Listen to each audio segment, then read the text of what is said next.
Olá, seja bem-vindo! A Universidade Franciscana recebe os alunos do programa Professor do Amanhã. 100 vagas foram oferecidas nos cursos de Matemática, História e Letras.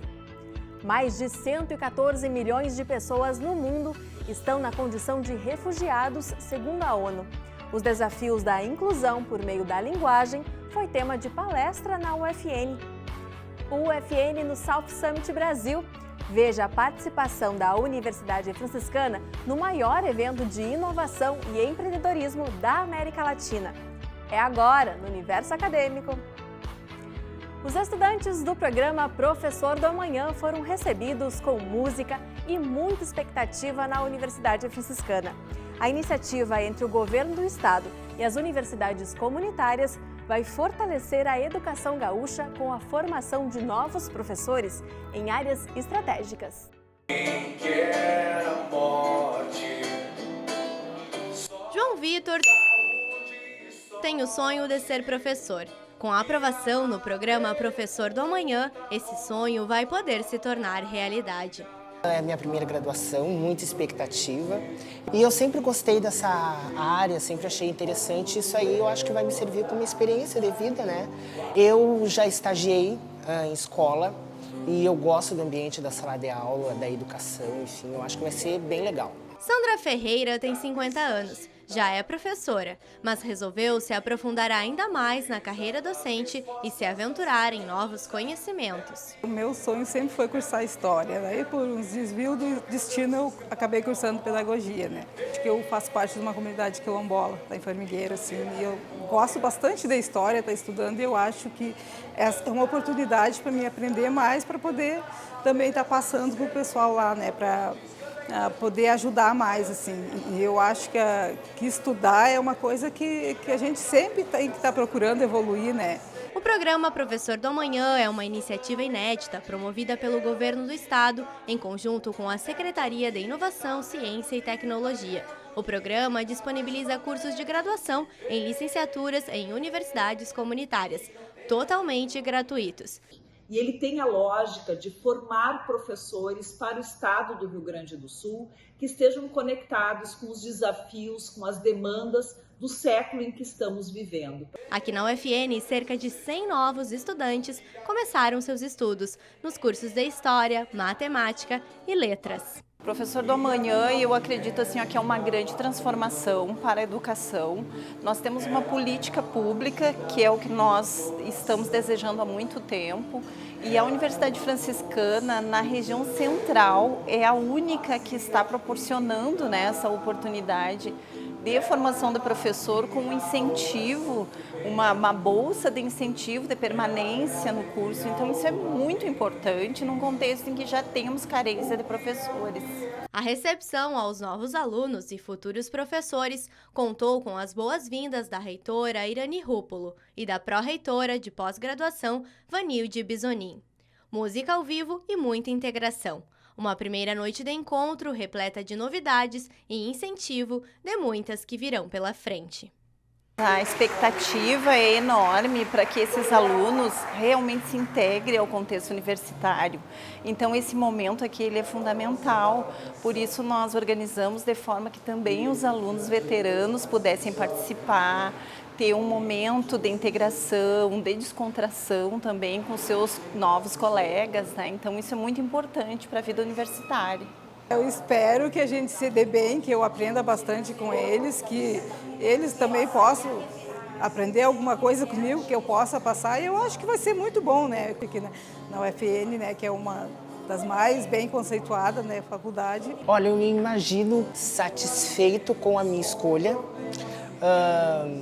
feliz com a minha profissão, com aquilo que eu for fazer através das letras. E para o curso de Matemática, ainda é possível se inscrever até esta sexta-feira, dia 22 de março, no site da UFN.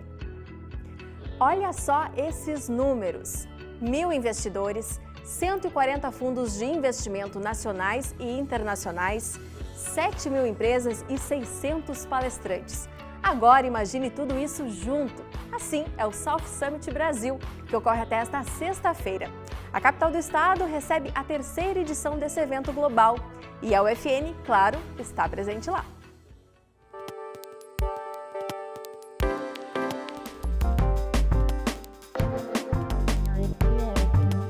Aqui no South Summit Brasil, no Cais Mauá, em Porto Alegre. É o maior evento de inovação e empreendedorismo da América Latina. Até sexta-feira são esperados por aqui mais de 20 mil pessoas de mais de 50 países.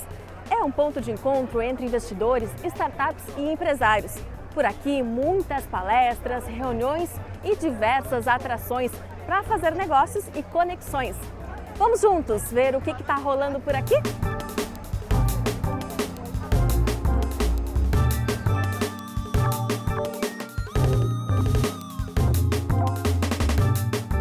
Mais uma vez, a UFN está participando do evento, este ano como expositora aqui no pavilhão Marketplace, onde as empresas apresentam seus produtos e serviços, uma forma de gerar oportunidades e conexões.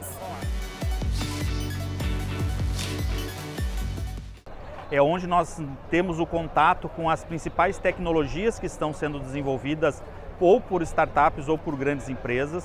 Nós temos toda uma matriz de palestras e de falas para entender como algumas grandes organizações estão se posicionando para os desafios futuros. E este ano nós estamos com espaço para nós apresentarmos para a comunidade de inovação o ITEC Park UFN, em conjunto também apresentando a Universidade Franciscana como um dos atores que desenvolve inovação, não só a nível regional, mas também inovação que vai refletir em nível internacional. Além de professores e técnicos administrativos, alunos da Universidade Franciscana participam do evento, como o Luan, que veio em busca de ideias para aplicar na empresa da família. Eu vim aqui no South Summit em busca de inovação, de conhecimento, que sempre é bem-vindo, mas principalmente conhecimento nas áreas de tecnologia, inovação, onde a gente pode estar trazendo mudanças futuristas que vem agregar não só para o negócio, mas para muitas outras coisas ali, acadêmicas e também para minha carreira. A fundadora do evento na Espanha em 2012 destacou o papel das universidades no cenário da inovação. La importância da universidade em um evento destas características é total. E aqui, em Rio Grande do Sul, tenéis unas universidades extraordinarias. Desde niños tenemos que trasladar la mentalidad de lo importante que es innovación, de lo importante es que todos nos sintamos emprendedores, pero la universidad todavía tiene un peso mucho más grande. A criação do Plano Nacional de Inteligência Artificial foi comentada pela ministra da Ciência, Tecnologia e Inovação, Luciana Santos. Está fazendo um mapa do que existe de infraestrutura de computação para poder atender a esse gargalo que é real, Nós temos que ter infraestrutura, porque senão não há inteligência artificial. Nós temos que ter metas para capacitar pessoas nessa área. Nós já temos vários programas de capacitação garantidos pela Lei da Informática, Como foi agora o edital do Hacker do Bem, que é na segurança cibernética. Já em curso, algumas iniciativas, a gente acabou de investir no supercomputador, por exemplo, no nosso Instituto Nacional de Pesquisas Espaciais. Nem mesmo o calor de mais de 35 graus impediu tantas trocas de informação e prospecção de negócios no primeiro dia de South Summit Brasil.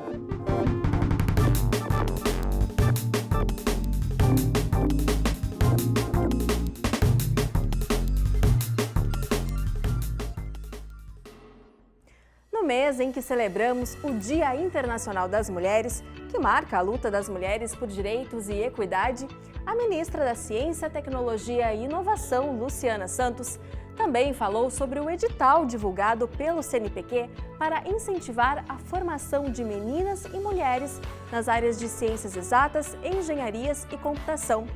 São 100 milhões de reais para estimular a diversidade na pesquisa científica. Vamos ouvir o que a ministra disse. Eu conheço bem que como eu sou engenheira eletricista, no tempo que eu fui estudante, só tinham 6 meninas na minha turma. Então, nós somos a maioria das universitárias, nós somos a maioria esmagadora do início da carreira científica, no entanto, na ponta, na bolsa de produtividade, que é no pico da carreira, isso se afunila para menos de 30%. Aliás, um pouquinho mais de 30%, 35%. O que revela que a cultura machista, as amarras do cotidiano e da vida das mulheres imperam.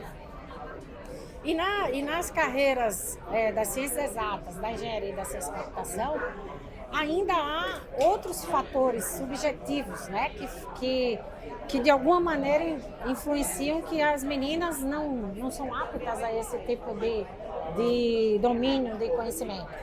Então, a gente quer fazer um caminho de estimular, por isso que o edital do CNPq é para divulgar, difundir e estimular esse conhecimento em rede. Necessariamente tem que ser de 3 instituições diferentes, em regiões diferentes do país, para que a gente tenha mais meninas nessas áreas STEM, né, que tem uma deficiência muito grande do nosso gênero.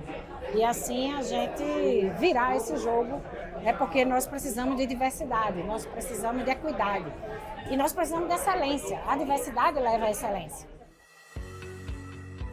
O edital é voltado para meninas matriculadas no 8º e no 9º ano do ensino fundamental e no ensino médio, em escolas públicas e em cursos de graduação nas áreas de ciências exatas, engenharias e na computação.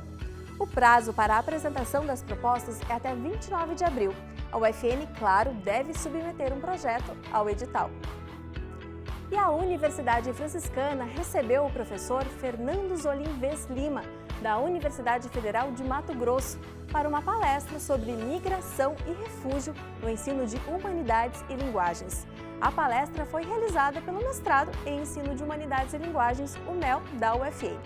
Antes do encontro, o professor Fernando conversou com a nossa equipe sobre o assunto. Dados do governo federal mostram que mais de 1 milhão de imigrantes residem no Brasil. Já no mundo, a ONU aponta que 114 milhões de pessoas são afetadas pelo deslocamento forçado.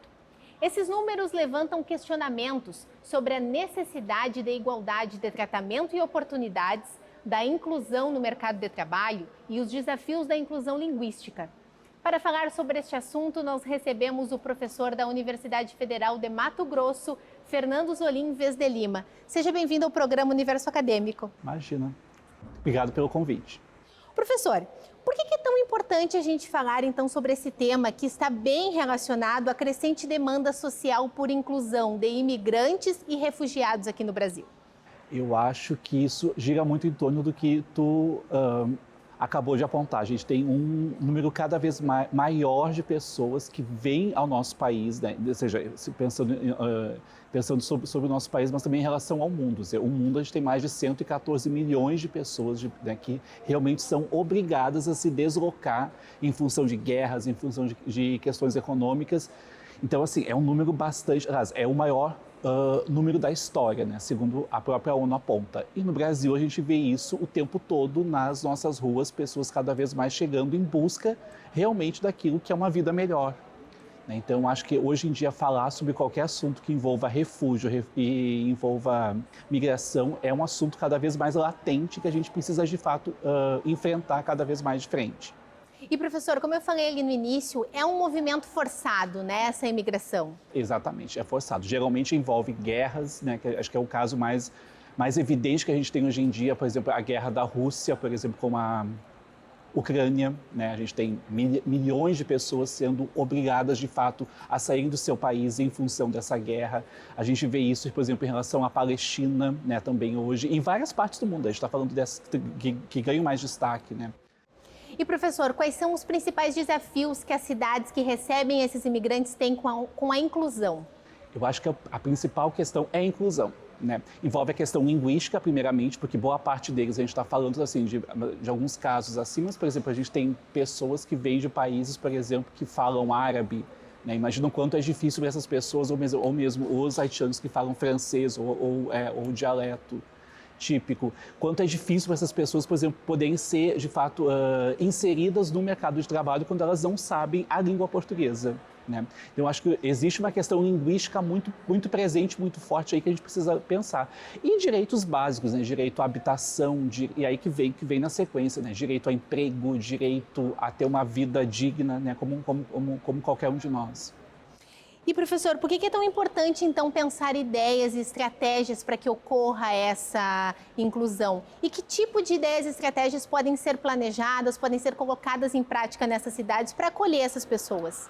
Eu acho que cursos de português para estrangeiros é uma estratégia elementar, a gente precisa começar a fazer isso e eu até digo mais, assim, eu acho que as escolas de educação básica precisam começar, de fato, também a pensar um ensino bilíngue, mas quando eu falo bilíngue é assim, um ensino que realmente a própria língua portuguesa ser vista também como uma língua estrangeira, porque a gente vai ter alunos, por exemplo, filhos desses imigrantes, né, desses refugiados, que chegam à escola e demandam um ensino de português, por exemplo, que não é o mesmo ensino que vai ser dado para alguém, por exemplo, né, um aluno que vem de uma família que vive no Brasil há muito tempo, né, o que nasceu aqui. Eu tenho, na UFMT, eu tive um orientando agora de mestrado, que ele fez uma pesquisa exatamente sobre esse ponto, ou seja, qual ensino de português está sendo ofertado. Acho que ele fez uma questão muito contextual, né? Foi em 2 escolas estaduais apenas.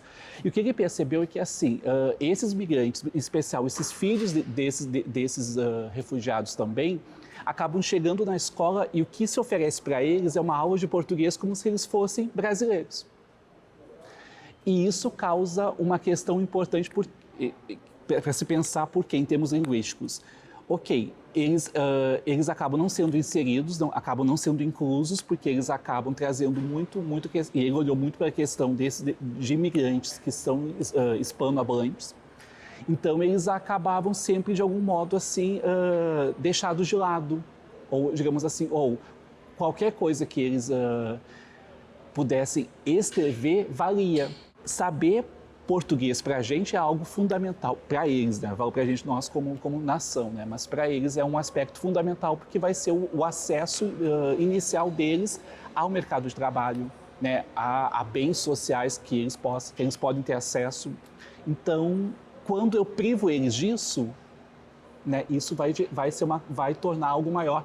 E talvez isso seja até um ponto importante para pensar assim, olha, o quanto essas pessoas acabam caindo no mercado informal. E, professor, de que forma o ensino de humanidades e linguagens pode contribuir para diminuir, então, esses desafios?